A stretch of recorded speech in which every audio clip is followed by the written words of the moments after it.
সুপ্রিয় শিক্ষার্থী বন্ধুরা, সবাই কেমন আছেন? আশা করি সবাই ভালো আছেন। আজকে আর একটি নতুন টপিক, আর আজকের টপিক হলো আমাদের নবম দশম শ্রেণীর যে গণিত পাঠ্য বই আছে, গণিত পাঠ্য বইয়ের প্রথম অধ্যায়ের, অর্থাৎ গণিত বাস্তব সংখ্যা যে প্রথম অধ্যায় আছে, প্রথম অধ্যায়ের যে অনুশীলনী, এই যে অনুশীলনী একের আজকে 3 নম্বর প্রশ্নটি আলোচনা করব। তো 3 নম্বর প্রশ্নটিতে বলা হয়েছে 1 থেকে 10 পর্যন্ত মৌলিক সংখ্যা কয়টি? এখন এখানে 1 2 3 4 চারটি অপশন দেওয়া আছে। এখন আপনি যদি এই নৈর্ভিত্তিকটি প্রশ্নের উত্তর দিতে হয়, অর্থাৎ এখানে ক খ গ গ উত্তর কোনটি হবে, আপনি যদি এই প্রশ্নের উত্তরটি দিতে চান, আপনাকে অবশ্যই মৌলিক সংখ্যা কি আগে তা জানতে হবে। এরপরে 1 থেকে 10 পর্যন্ত মৌলিক সংখ্যা কয়টি তার উত্তর দিতে পারবেন। তো যেহেতু এখানে মৌলিক সংখ্যার ব্যাপার আছে, আমি পরে মৌলিক সংখ্যা নিয়ে বিস্তারিত আলোচনা করব এই ভিডিওতে। তবে প্রথমে এই প্রশ্নের উত্তরটি দিয়ে নিই। তো এখানে এরপর আমি সংক্ষেপে একটু মৌলিক সংখ্যা কি লিখেছি এখন আলোচনা করব। যে সংখ্যাকে 1 এবং ওই সংখ্যা ছাড়া অন্য কোনো সংখ্যা দ্বারা ভাগ করা যায় না তাকে মৌলিক সংখ্যা বলে। এরপর যদি আরও একটি সংখ্যা দেখি, তাহলে কি বলে? যে সকল স্বাভাবিক সংখ্যার 1 এবং ওই সংখ্যা ছাড়া আর কোনো গুণনীয়ক নেই তাদের মৌলিক সংখ্যা বলে। এখানে দুটি সংজ্ঞা দেওয়া আছে। এই দুটি সঙ্গে হলো মৌলিক সংখ্যা কাকে বলে। এখন তারা প্রশ্ন করছে 1 থেকে 10 পর্যন্ত মৌলিক সংখ্যা কয়টি? 1 থেকে 10। এখন আমি 1 থেকে 10 পর্যন্ত স্বাভাবিক সংখ্যাগুলো লিখছি। লিখে এখন প্রশ্ন হলো এখানে মৌলিক সংখ্যা কয়টি আমরা বের করব। এখন মৌলিক সংখ্যা বের করতে হলে আমাদেরকে এখানে যে সংখ্যাগুলো দিছে তা যদি আমরা একটু বিস্তারিত আলোচনা করি বা ব্যাখ্যা করে আলোচনা করি, তাহলে সহজ আপনি বুঝতে পারবেন। যে সংখ্যাকে 1 এবং ওই সংখ্যা ছাড়া অন্য কোনো সংখ্যা দ্বারা ভাগ করা যায় না তাকে মৌলিক সংখ্যা বলে। অথবা যে সকল স্বাভাবিক সংখ্যার 1 এবং ওই সংখ্যা ছাড়া আর কোনো গুণনীয়ক নেই তাদের মৌলিক সংখ্যা বলে। এখন এখানে বলছে 1 এবং ওই সংখ্যা ছাড়া ভাগ করা যায় না, আর এখানে বলছে 1 এবং ওই সংখ্যা ছাড়া আর কোনো গুণনীয়ক নেই।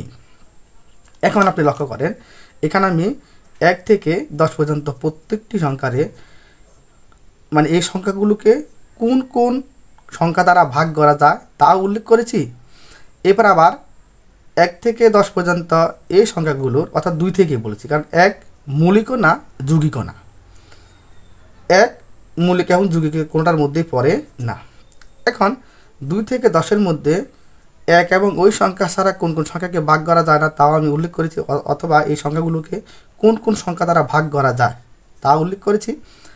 আবার যে সকল স্বাভাবিক সংখ্যার 1 এবং ওই সংখ্যা ছাড়া আর কোনো গুণনীয়ক নেই তাকে মৌলিক সংখ্যা, তাদের মৌলিক সংখ্যা বলে। আমি ওই হিসেবে সংখ্যাগুলোর গুণনীয়ক বের করেছি।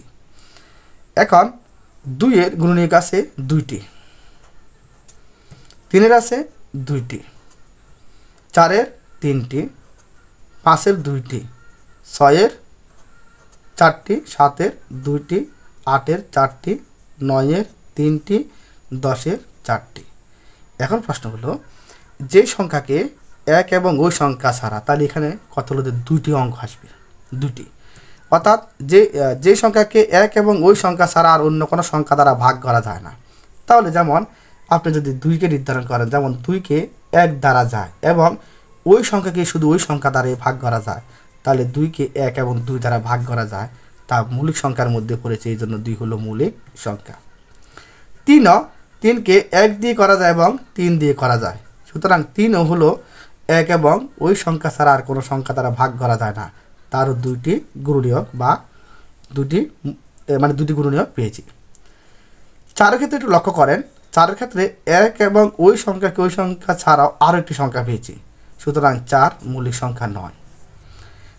5-এর 1 দিয়ে ভাগ করা যায় এবং ওই সংখ্যা দিয়ে ভাগ করা যায়, অর্থাৎ 2টি, মানে এটি 5 মৌলিক সংখ্যা।